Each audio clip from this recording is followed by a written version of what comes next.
Alors vous avez voté entre soit un projet de caméra connectée qui peut-être viendra un autre jour, ou les meilleurs scandales médicaux de la médecine moderne. Quand je dis les meilleurs, c'est pas forcément les meilleurs, c'est ceux que je connais. Il y a de quoi faire des tomes 2, des tomes 3, des tomes 4. Il y en a beaucoup, mais il y en a que je connais qui sont assez intéressants à étudier. Ça va être en deux parties. Une partie, on va dire, soft, où ils n'ont pas menti, c'est juste qu'on a découvert des sacrées révolutions dans la médecine, parfois des vraies révolutions qu'on se les pris en plein dans la gueule sans vraiment avoir des possibilités on va dire connaître avant. Et parfois, j'avoue que ça a été des révolutions médicales parce qu'on n'a pas cherché, quoi. Il y a un peu des deux. Et la deuxième partie, ça va être clairement, là, ils n'avaient aucune intention de faire le bien et de se tromper. Ils ont clairement corrompu, ils ont clairement vendu n'importe quoi, n'importe comment à n'importe qui. Et une surprise en conclusion. Alors, partie 1, donc une science qui a du mal à se remettre en question. Citation de Lamané, la science ne sert guère qu'à nous donner une idée de l'étendue de notre ignorance. C'est la clé d'une science, c'est de quantifier son ignorance. Quand vous parlez à des physiciens, ils disent on est sûr à 90%. Quand on avait découvert le boson de Higgs à côté à Genève, une scientifique avait dit on n'est pas encore sûr, on est sûr qu'il y a seulement 98%. Donc il y a des sciences qui sont plus dures que d'autres, on va dire. Il y a des sciences où même à 98, ils disent on n'est pas encore sûr, il faut investiguer davantage. Et il y en a où ils ont tendance à être un peu vite en besogne et ils ont tendance à se viander plus dur que d'autres, quoi. La médecine, par exemple, tout ce qui est psychologie, on a eu du mal à reproduire des fois les articles en psychologie. Donc c'est parti pour quelques révolutions médicales qui ont eu lieu ces quelques années, pas passées sous silence, mais un peu, on va dire, atténuées, alors que c'était des véritables révolutions dans le domaine. Par exemple, 2000 ans de posologie détruits en un seul coup. La posologie, c'est quelle dose il faut pour guérir, quelle dose il faut pour tuer. Typiquement, même si vous prenez un poison à petite dose, ça ne fait rien, et vous pouvez mourir en buvant trop d'eau. Vous pouvez faire des comas hydrauliques, ça existe. Si vous buvez trop d'eau sans avoir du sel, il n'y a pas assez, on va dire, de solution aqueuse ionique dans votre corps, et vous pouvez mourir. C'est arrivé à des gens qui faisaient des concours à la con de boire 5 litres d'eau d'un coup. Ils sont morts en buvant trop d'eau. Donc depuis maintenant l'Antiquité, on sait que c'est la dose qui fait le poison, à savoir que tout en petite quantité est bon, et tout en trop grosse quantité est mauvais. Et bien ça, les perturbateurs endocriniens qui sont apparus il y a quelques années par hasard, parce qu'on ne s'y attendait absolument pas, on a découvert que typiquement le plastique, quand il est à trop petite dose, il devient nocif. Donc la plage de vous êtes en bonne santé, ce produit ne va pas vous nuire, c'est pas en dessous d'une quantité, c'est entre deux quantités. Pour par exemple le bisphénol A, c'est s'il est en trop grande quantité, il va nuire à l'organisme parce qu'il va créer du plastique dans votre corps. Mais si jamais il commence à être en trop petite quantité, il va en gros faire une sorte, on appelle aussi ça des leurres hormonales, c'est-à-dire que votre corps va considérer que c'est une hormone. Et il va après avoir des problèmes au niveau de la santé, parce que les hormones, c'est quand même ce qui régule une grande partie du corps humain. Donc, notamment le scandale du bisphénol A et des perturbateurs endocriniens qu'on a par exemple utilisé dans les biberons pour les nourrissons, alors que c'est un perturbateur, c'est-à-dire qu'il va créer des hormones qui vont assez changer l'évolution de l'enfant à cause de ça. Ça a été découvert totalement par hasard. Une équipe de chercheurs ne comprenait pas comment ça se fait que dans la solution témoin qui était censée être neutre, eh bien, leur souris ou je sais pas quoi, leur singe répondait comme si on avait donné des hormones. Donc, vers ça totalement par hasard, ça a mis des mois à découvrir que c'était leur récipient en plastique qui, parce qu'il avait des trop petites doses de plastique, était plus nocif que s'il avait des doses plus importantes. Et ça, c'est 2000 ans de posologie depuis l'Antiquité qui ont été réduits à néant et qui sont prises en compte, mais par exemple, on ne fait pas. On sait maintenant qu'en petite dose, des choses sont nocives, mais pour autant, on ne va pas tester tout dans des. On va tester pour voir quelle est la dose nocive à grande échelle, mais par exemple, pour beaucoup de médicaments ou beaucoup de produits chimiques, on ne fait absolument pas gaffe de est-ce qu'à trop petite dose, c'est nocif.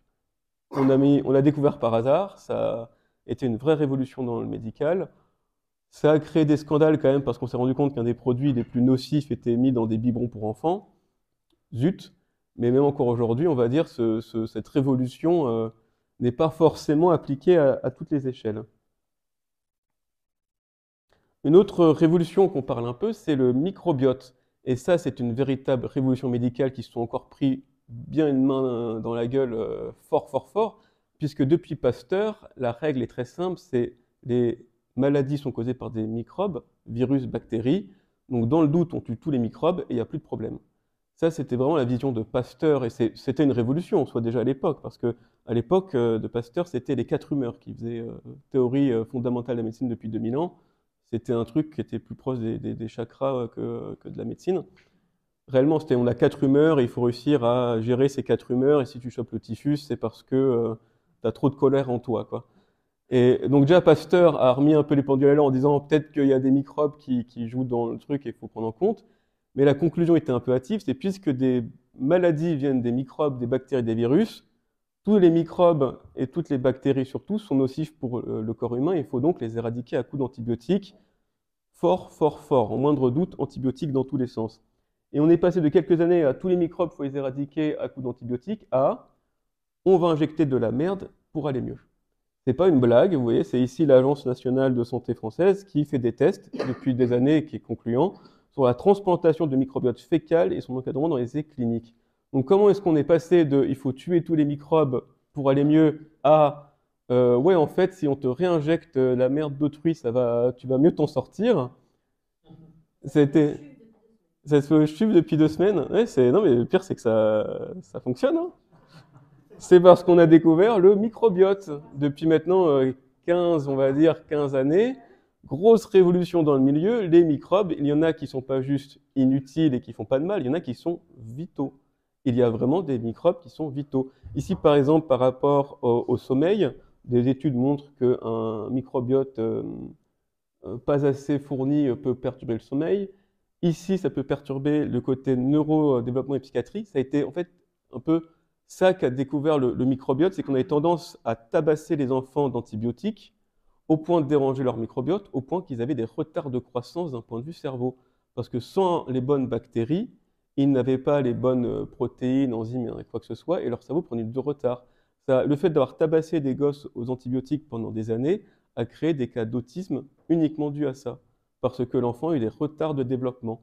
Donc quand on dit on fait moins d'antibiotiques aujourd'hui parce que tu comprends, les bactéries sont plus résistantes, c'est une partie de la vérité. L'autre partie, c'est qu'on s'est rendu compte que tabasser les gens aux antibiotiques pouvait avoir de graves problèmes au niveau développement des enfants et compagnie.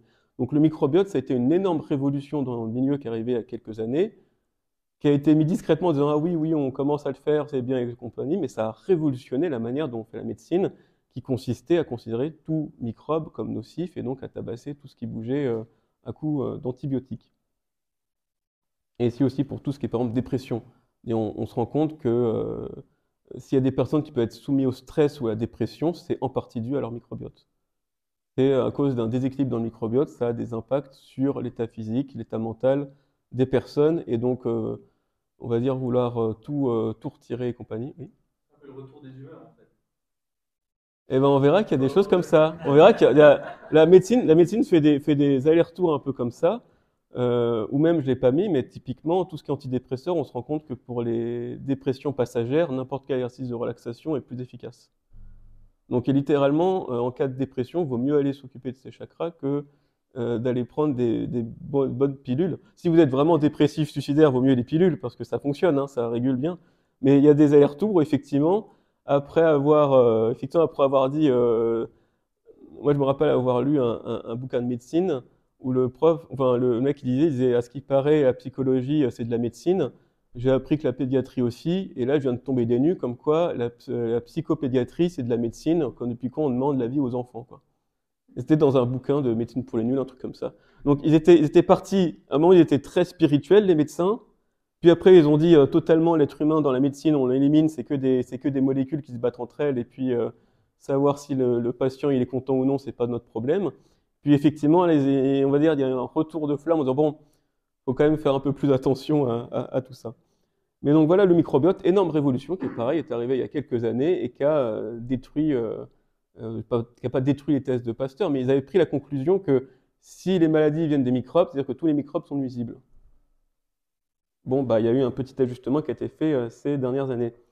Autre révolution assez intéressante, c'est le vaccin de la dengue. Alors nous, on n'a pas la dengue chez nous, donc on n'est pas trop au courant. Mais comme vous pouvez le voir, Sanofi, vaccin contre la dengue, 6 responsables de Sanofi vont être inculpés aux Philippines. L'État philippin soupçonne le vaccin d'être à l'origine de la mort d'au moins 14 enfants Et 14, c'est parce qu'on est dans une revue, on est dans un journal français, donc on ne tire pas à boulet rouge sur le champion national, mais c'est plutôt des centaines. Le groupe pharmaceutique a exprimé son profond désaccord avec les conclusions formulées à son encontre par la justice du pays. Qu'est-ce qui s'est passé avec le vaccin de la dengue? C'est tout bonnement une théorie complotiste qui s'est révélée exacte, c'est-à-dire que les anticorps faits par un vaccin, au lieu d'être neutralisants, peuvent être facilitants. C'était quelque chose qui a été prouvé en laboratoire par un certain Montagnier, qu'on verra par la suite. Il a prouvé en laboratoire qu'il faut faire attention quand même avec les vaccins et les anticorps, parce qu'il y a des anticorps qui peuvent pas lutter avec le virus, mais faciliter l'arrivée du virus. Et ce qui s'est passé dans le vaccin de la dengue, c'est que la dengue, quand vous êtes jeune, vous prenez cher, mais vous ne mourrez pas. Par contre, si vous chopez la dengue plus tard, vous mourrez. Enfin, vous mourrez, pas sûr, mais c'est une partie des maladies qui peuvent vous tuer quand vous êtes un peu plus vieux. Et ce qu'on s'est rendu compte avec le vaccin de la dengue, c'est qu'après avoir vacciné plein d'enfants du vaccin de la dengue, il y en a pas mal qui sont morts de la dengue, alors qu'ils sont jeunes. Et on s'est demandé comment ça se fait que personne jeune ne meurt de la dengue, à moins qu'il ait eu le vaccin avant. Et bien, c'est qu'on s'est rendu compte que le vaccin de la dengue a corroboré une idée comme quoi il y avait comme quoi certains vaccins, pas tous évidemment, mais on pouvait arriver à un point en fait où les anticorps sont facilitants. Donc le vaccin de la dengue a été rétropédalé à grande vitesse, avec comme posologie de dire il faut d'abord choper la dengue et après on vous vaccine. Ça, c'était la position officielle de Sanofi, de dire en fait, bah oui, parce que l'être humain, lui, va faire des bons anticorps contre le vaccin de la dengue, et si on revaccine derrière, on booste ces bons anticorps. Mais le vaccin tel quel, lui, il fait des mauvais anticorps qui vont faciliter le virus au point de tuer des personnes si jamais ils chopent la dengue après avoir été vaccinés.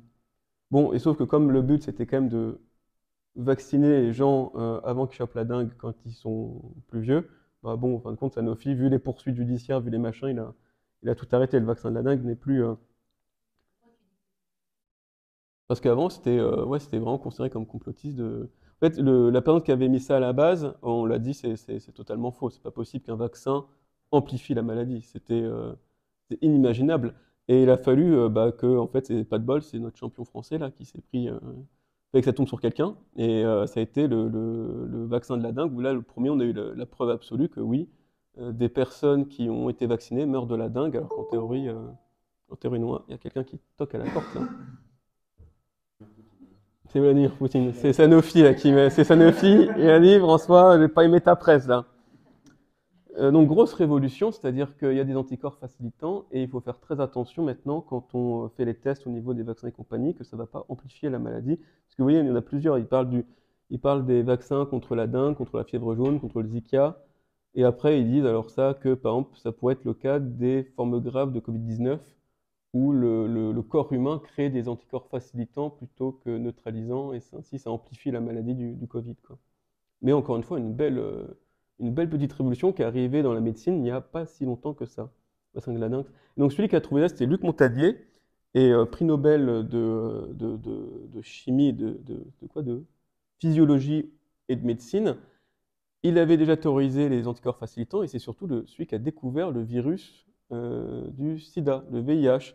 Et encore une fois, ça a été une grosse révolution dans le domaine, parce que tous les livres de médecine disaient, c'est très simple, l'ARN messager ne peut pas aller dans l'ADN. C'est impossible. C'est mécaniquement impossible dans les cellules. Pour information, une cellule, c'est une sorte d'imprimante 3D à protéines. Et les ARN, c'est le code qui permet de construire la protéine. Donc, que ce soit le corps humain, des virus ou maintenant des vaccins, on peut envoyer de l'ARN dans une cellule et elle va fabriquer la protéine selon l'instruction qu'il y a eu dans l'ARN. Donc, les cellules sont des sortes d'imprimantes 3D à protéines. L'ARN est le message qu'on envoie dedans pour construire la protéine. L'ADN, c'est la sorte de bibliothèque générale de toutes les protéines qu'on peut concevoir. Donc l'ADN ne doit surtout pas être touché. Donc le corps a créé une sorte de protection autour de l'ADN pour qu'il soit le plus résistant possible, parce que s'il commence à se détériorer, c'est-à-dire qu'on n'est plus capable de fabriquer les bons anticorps nous-mêmes, les protéines, c'est les globules rouges, et ainsi de suite. Donc ça peut aller très vite si on commence à ne pas fabriquer les bonnes protéines en nous. Donc l'ADN est assez protégé, et quand il faut l'utiliser, on fait des copies. Le corps fait des copies ARN qui passent dans les cellules et qui vont créer les protéines. Et pendant très longtemps, ça a été, c'est clair, c'est simple, c'est précis. Aucun virus ne peut échanger l'ADN parce qu'il fait de l'ARN, et l'ARN ne passe pas dans l'ADN. Point final à la ligne, c'était écrit dans tous les bouquins de médecine. Et ce qui a permis à Luc Montagnier de découvrir le VIH, c'est de dire, bah, en fait, le virus du sida, grâce à une enzyme, il vient avec de l'ARN messager et ça se retrouve dans l'ADN. Et ce qui fait que notre corps commence à plus vraiment concevoir les bonnes protéines pour le système immunitaire. Et en fait, on ne meurt pas du VIH. Le VIH détruit notre système immunitaire, ce qui fait qu'on va mourir de n'importe quelle infection, quoi. C'est comme ça qu'il fonctionne. Donc ça a été un virus qui a été compliqué quand même à aller chercher, parce qu'on ne meurt pas du VIH, on meurt d'une infection bénigne. C'est juste que le VIH est passé avant et a totalement détruit notre système immunitaire, ou l'a considérablement affaibli. Et on ne comprenait pas comment ce virus était capable de changer le système immunitaire d'une personne. C'est Luc Montagnier qui l'a découvert, en remettant en cause une des grands fondements de la médecine, qui était que l'ARN messager ne peut pas passer dans l'ADN, et en fait, si, moyennant une enzyme, elle y arrive. Ça a été une sacrée révolution. Alors, qu'est-ce qu'on fait quand on a une telle révolution? Et là, en fait, scandale, c'est très grave. C'est-à-dire, le mec découvre qu'il y a un virus qui est transmissible par le sang. Si tu l'as, t'es bon pour mourir dans quelques années, avec plus ou moins de traitements et compagnie, mais c'est quand même super grave. Et donc, qu'est-ce qu'on fait de toutes les transfusions sanguines dans un pays? Donc, Luc Montagnier, je vous récite ici, alors je vous lis les sources, hein, c'est Wikipédia. Luc Montagnier écrit au Premier ministre Robert Netier, directeur du laboratoire national de la santé, et à Philippe Lazare, le directeur de l'INSERM, l'Institut national de santé et de recherche médicale, pour indiquer d'une part sa découverte et d'autre part que bien que la preuve formelle de la responsabilité dans le sida ne puisse pas être encore apportée, c'était en 83, il venait juste de le découvrir, ce virus doit être considéré comme potentiellement dangereux pour l'homme. Le 17 août, le professeur Montagnier signe à l'INSERM le risque de contamination par voie sanguine. Donc là, il dit attention, on ne peut plus transfuser du sang n'importe où, n'importe comment. Si jamais on transfuse du sang de quelqu'un qui a le VIH, la personne qui va le recevoir va avoir le VIH. Il formule également des demandes de crédit pour la mise au point d'un test de dépistage, mal ou peu considéré par les sommités du monde médical en comparaison du virologue Robert Gallo. Il se heurte à des refus polis mais évasifs. Donc il vient dire au gouvernement, vite, vite, vite, là, il faut vite qu'on teste les poches de sang, parce que s'il y en a qui ont le VIH, on le refile à tout le monde. Réponse, va te faire foutre, on s'en fiche royalement. Ce qui fait que, donc en août, la France dit non, en octobre, l'Amérique dit oui. En octobre, il arrive à se faire financer par la Food Drug Administration pour mettre au point des tests pour détecter le VIH et ainsi de faire les prises de sang. Et ça a donné, puisqu'en fait l'État français a mis 20 ans avant de vraiment faire les tests dans les poches de sang. Donc pendant 20 ans, il a refilé le sida à plein de personnes. Et au point qu'à un moment donné, ça a fait un scandale, parce qu'au point qu'à un moment donné, il testait bien les poches de sang, il se rendait compte qu'il y avait le sida dedans, il envoyait quand même. Ça a été un vrai scandale sanitaire, notamment par Laurent Fabius, qui a été jugé responsable mais pas coupable. C'est les termes de la justice, et Laurent Fabius est actuellement président du Conseil constitutionnel. C'est lui qui statue, est-ce que... Eh oui, il n'est pas... Voilà. Et, donc c'est lui qui actuellement statue sur le fait, est-ce que nos lois sont constitutionnelles en France? Cette personne qui littéralement, on lui a dit, là les poches sont remplies de sida, ouais, on en voit quand même, quoi. Et ça a mis 20 ans pour que le mec qui a découvert le sida dise attention, il faut faire attention, on ne peut plus transfuser du sang n'importe comment parce qu'il y a un virus qui circule. Si le gars le chope, sa vie est foutue. Ça a mis 20 ans pour qu'effectivement le gouvernement dise ouais, on va peut-être effectivement t'écouter, quoi. Ça peut prendre beaucoup de temps, comme on va voir, le fait que c'est pas le coup de des fois faire des hypothèses hasardeuses, se rendre compte qu'on a totalement tort, ça peut aussi prendre du temps à appliquer. Bon, moi, un exemple que je montre, c'est celui qui, un certain Hongrois, donc là on est quand même au 19e siècle, hein, c'est plus très moderne, mais bon, il démontrait l'utilité du lavage des mains après la dissection d'un cadavre avant d'effectuer un accouchement. Tout se paye dans la science, même des choses aussi simples, faut que quelqu'un le prouve. Et en fait, il avait tout simplement remarqué que quand une femme accouchait, elle avait quand même 10% de chance de mourir d'une fièvre due à l'infection, mais sauf qu'à l'époque, on ne savait pas que c'était une infection et compagnie. Il a juste remarqué que quand c'était une sage-femme qui accouchait, il y avait moins de morts de cette fièvre que quand c'était un médecin. Tout simplement parce qu'une sage-femme ne fait pas de dissection sur un cadavre. Donc il a demandé à des médecins de faire un test très simple, c'est de se laver les mains.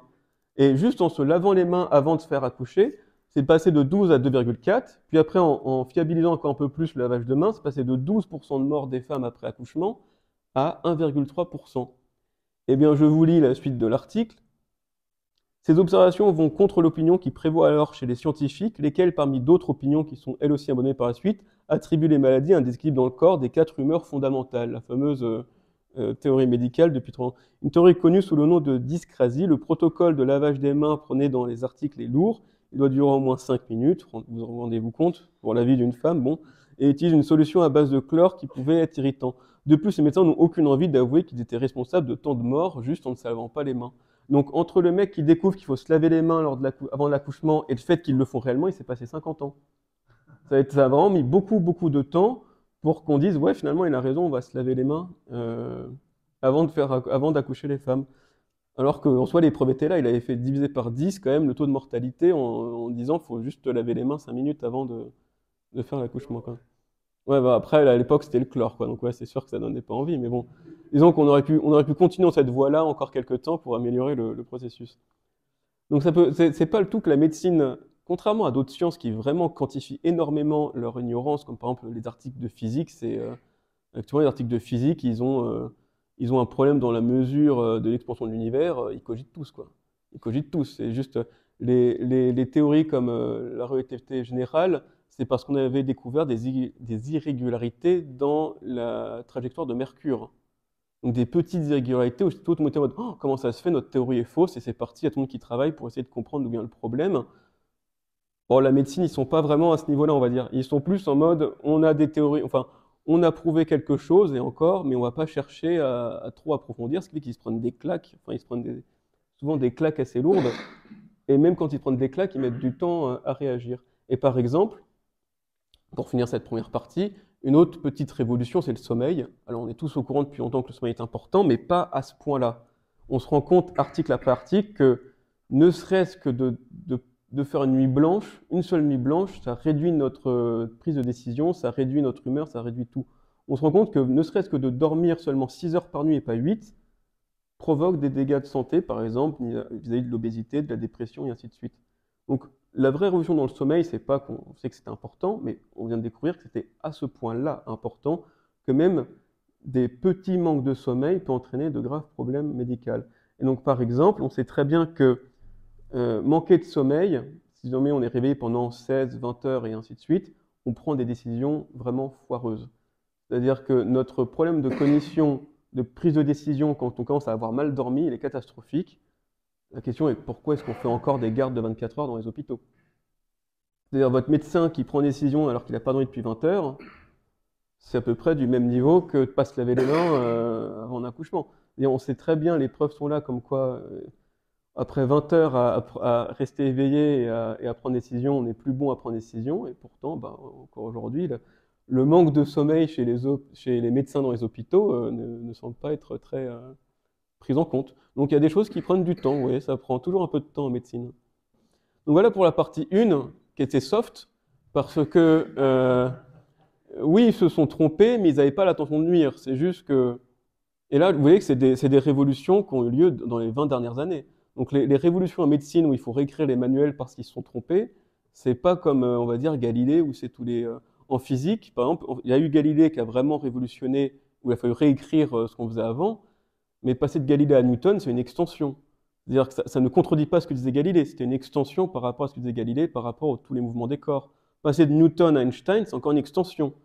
Newton reste parfaitement valable dans notre vie à nous, Einstein donne une extension pour qu'est-ce qui se passe quand on se rapproche de la vitesse de la lumière ou que l'espace-temps se déforme beaucoup trop. Donc la physique, mine de rien, elle se trompe, mais c'est depuis quand même un petit moment, ils arrivent à quantifier l'ignorance pour dire là on est sûr, là il faut creuser, et généralement on trouve des extensions qui viennent se rajouter les unes au-dessus des autres. La médecine, des fois, ils reprennent depuis zéro, quoi. Donc place maintenant au deuxième, où là, c'est clairement, ils n'ont même pas tenté, enfin, on peut même pas leur donner de dire vous êtes trompé. C'est dommage, vous êtes trompé parce que parfois les perturbateurs endocriniens, j'avoue que c'était totalement what the fuck, personne n'aurait pu le prévoir. Bon, les microbiotes, on a peut-être pu plus se dire est-ce que tous les microbes sont nocifs? On aurait pu se poser la question un peu plus tôt. Deuxième partie, c'est quand il y a de l'argent en jeu. Proverbe, je ne sais pas d'où il vient d'où, là où l'argent parle, la vérité se tait. Et donc on va voir maintenant les cas moins sympas de la médecine où là clairement ils ont directement voulu, enfin il n'y avait rien de bien dès le départ, quoi. Donc par exemple au début du XXe siècle, vous pouvez acheter de l'opium dans les pharmacies. Alors il y avait déjà eu les gardes de l'opium avant, donc l'État français notamment qui a participé dedans, l'État anglais. L'État français et l'État anglais ont littéralement drogué les Chinois pour se faire de l'argent. C'était la guerre de l'opium en Chine. Donc on sait déjà à cette époque-là que l'opium, ça rend accro, que ça fait un tas de fric, et qu'on peut droguer une population à l'opium. Ça n'a pas empêché l'opium de débarquer en Europe et aux États-Unis, et d'avoir les pharmaciens, d'avoir des cachets à l'opium pour aller mieux.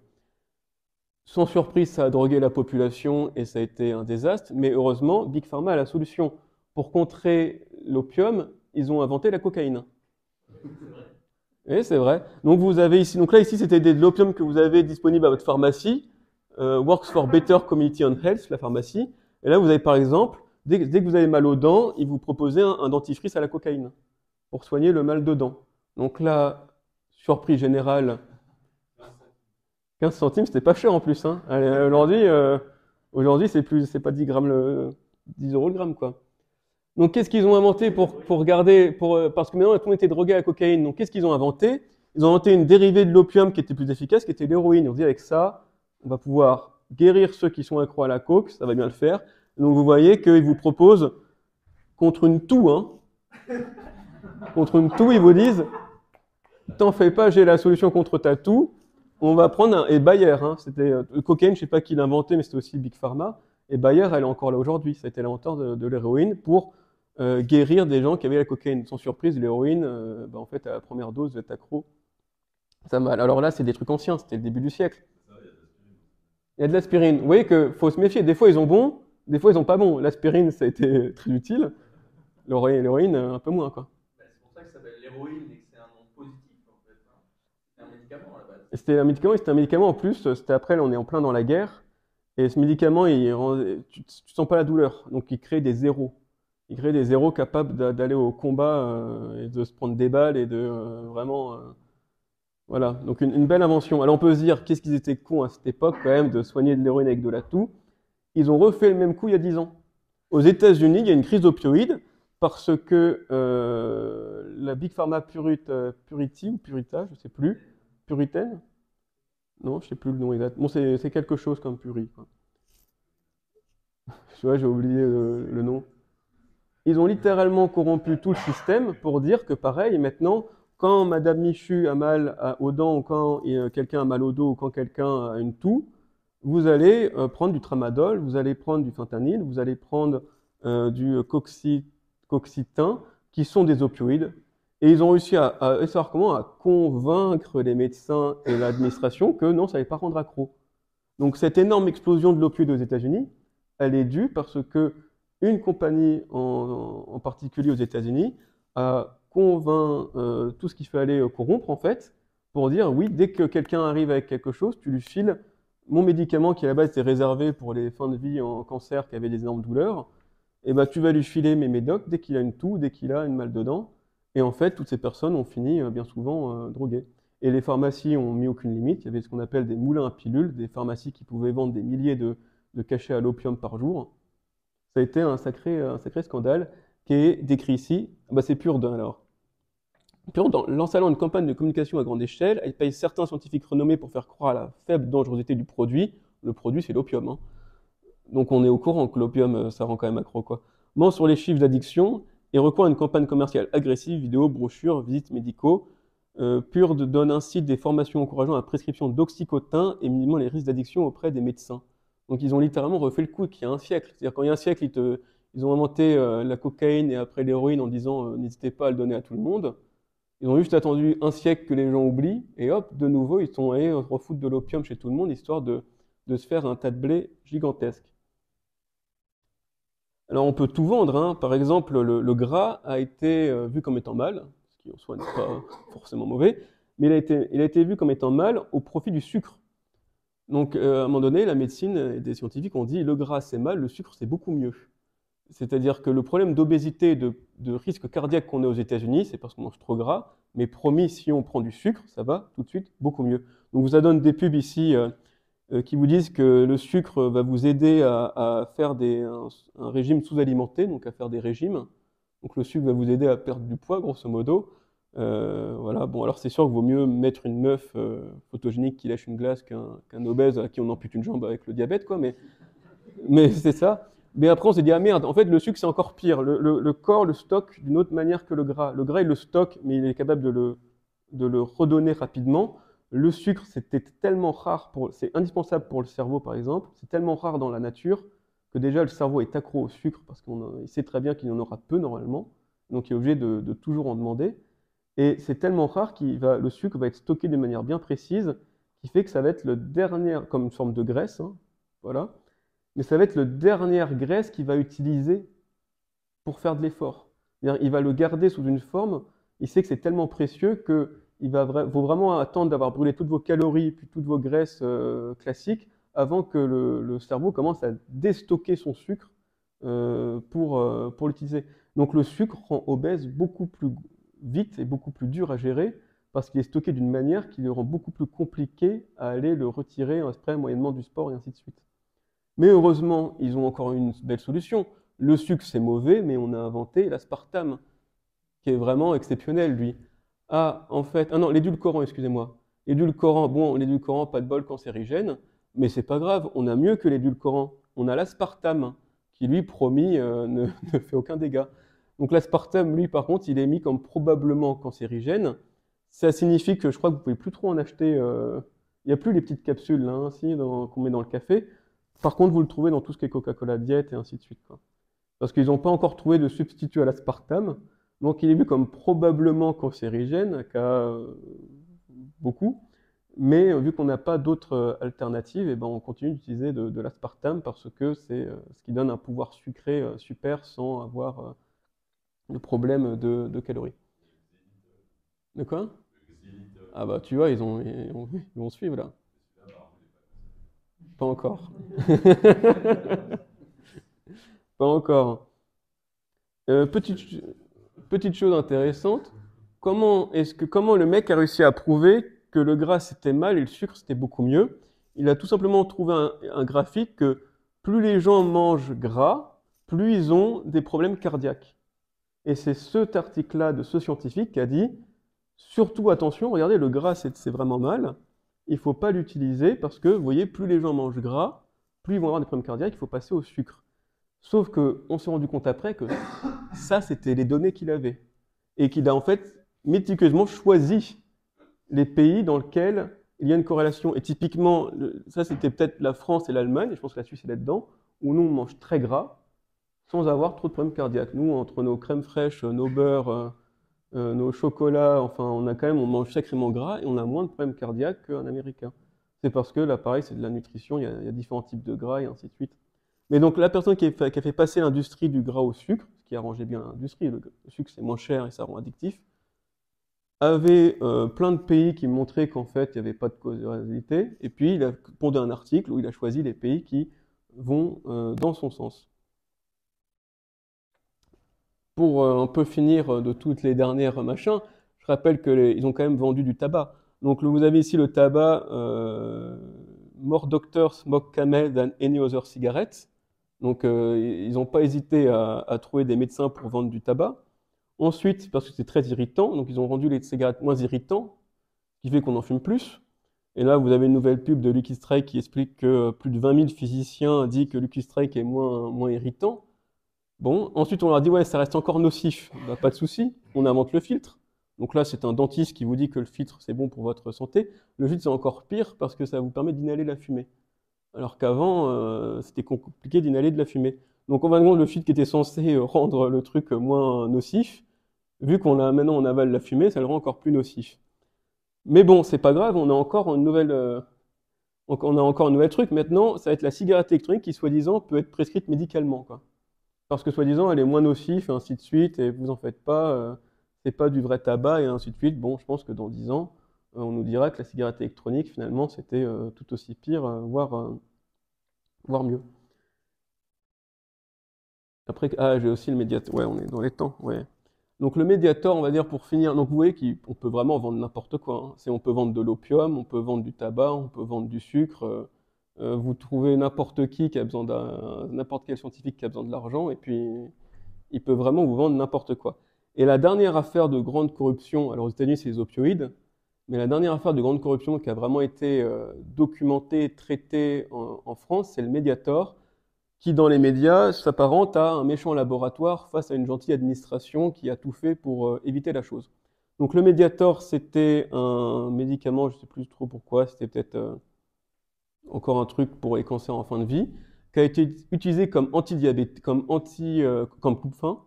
Donc il a été prescrit maintenant comme coupe-faim, et il a donné la mort à des milliers de personnes en France, parce qu'il n'a pas été fait pour ça, quoi. Donc encore une fois, c'est toujours un peu le même truc, c'est-à-dire ils ont un truc qui est utilisé que par une fraction de la population en fin de vie. Ils disent, est-ce qu'il n'y a pas moyen de trouver plus de clients quand même que les derniers cancéreux sur Terre, quoi. Et donc c'est le laboratoire Servier. Et ça a été traité un peu du style, oui, oui, c'est le laboratoire qui est mauvais, heureusement votre cher État est blanc comme neige. Quand on regarde les personnes mises en accusation, donc Christian Bazantet de Servier, Jean-Philippe Setta Servier, encore un Servier, Marie-Thérèse Armange, ancienne sénatrice, rapporteur du rapport sénatorial sur le Mediator en 2011, mis en exemple pour trafic d'influence ou complicité de trafic d'influence. Claude Grésily, professeur de médecine, soupçonné d'avoir fait modifier le rapport sénatorial sur le Mediator en 2011 par Thierry Hermange, mis en exemple pour trafic d'influence. Il était consultant médical au laboratoire pour 90 000 euros par an. Créateur et ancien président de la fondation VED qui a commencé l'isométrie, donc l'équivalent du Mediator aux États-Unis. Cette personne n'était peut-être pas effectivement la plus neutre dans l'affaire. Jean-Michel Alexandre, président de la commission d'autorité de mise sur le marché au ministère de la Santé, puis directeur de l'évaluation du médicament de l'agence de médicaments jusqu'en 2000. Il devient consultant pour Servier au travers d'une société écran. Il rémunérait plus de 1 million d'euros pour la période 2001-2009. Il est soupçonné d'avoir été mis sous influence. Bah oui, c'est sûr, quand on te file 1 million, tu restes neutre dans tes jugements. Et c'est pas fini. Eric Abadi, directeur de l'évaluation de AFSAP, chargé de pharmacovigilance, mis en cause pour avoir caché que son épouse était l'avocate des laboratoires Servier. Il y avait peut-être un lien aussi. Dominique Maranchi, alors lui, c'est juste qu'il était représentant de l'ANSM, qui est l'organisation des médicaments en France.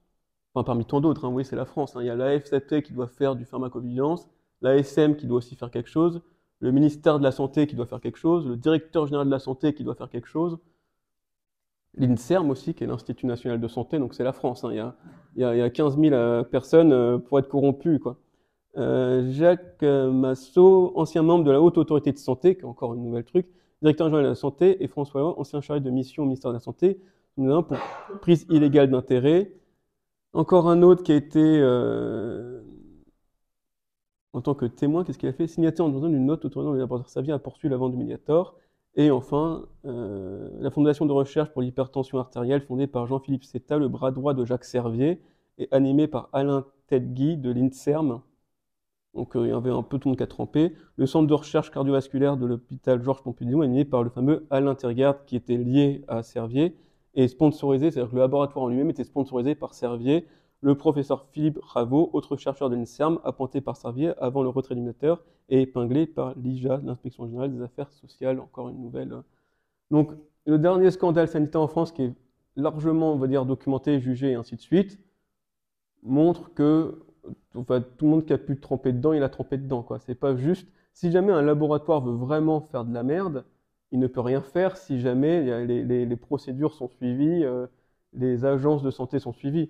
C'est juste qu'à chaque fois, on se rend compte, comme avec la crise des opioïdes ou comme ici avec le scandale du Mediator, on se rend compte que généralement, l'entreprise pharmaceutique, c'est même pas qu'elle en a corrompu un, c'est qu'elle a corrompu des laboratoires entiers, elle a corrompu des directeurs de recherche entiers, elle a corrompu des ministères entiers. Et c'est comme ça que ça passe et que le Mediator était devenu un coupe-faim alors qu'il était à base réservé, on va dire, aux personnes en fin de vie. Qui veut une conclusion sale?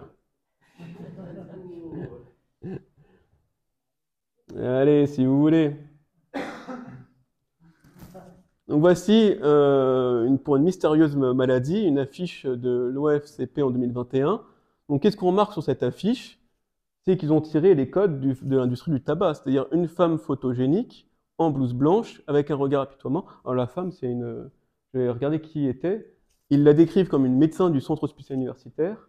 Elle est chef de service d'oncologie, professeure à l'université, présidente de la Société européenne d'oncologie.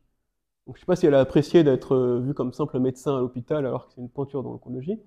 Mais donc là, on a vraiment, on va dire, même le regard apitoiement, ça vient d'où ça? Comme vous voyez, ça a été très bien utilisé avant.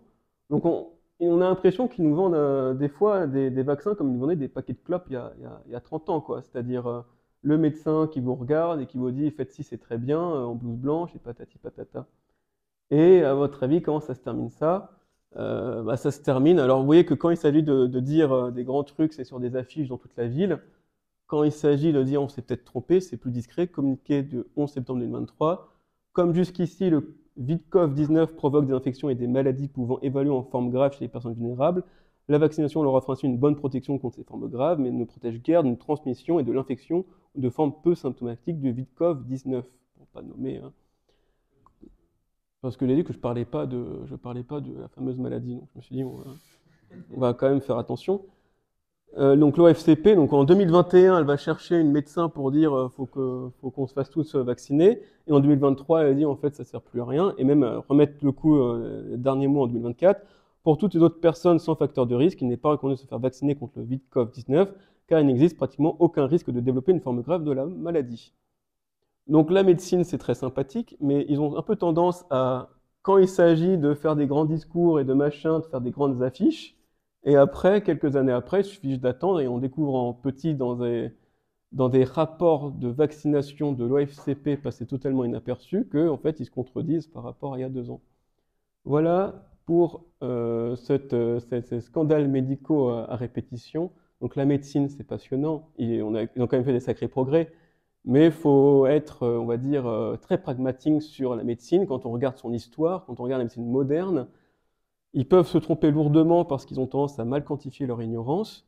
Et ça arrive très discrètement en mode « Ah oui, c'est vrai, en fait, on va arrêter de mettre des antibiotiques chez tout le monde. » Et ils ne sont pas imperméables à une forme de corruption qui ne date pas d'hier et encore valable dans des scandales aujourd'hui. Et c'est toujours pareil, c'est en grand titre des choses, et puis en petit derrière, en fait, oups, on s'est trompé, on passe à autre chose, quoi.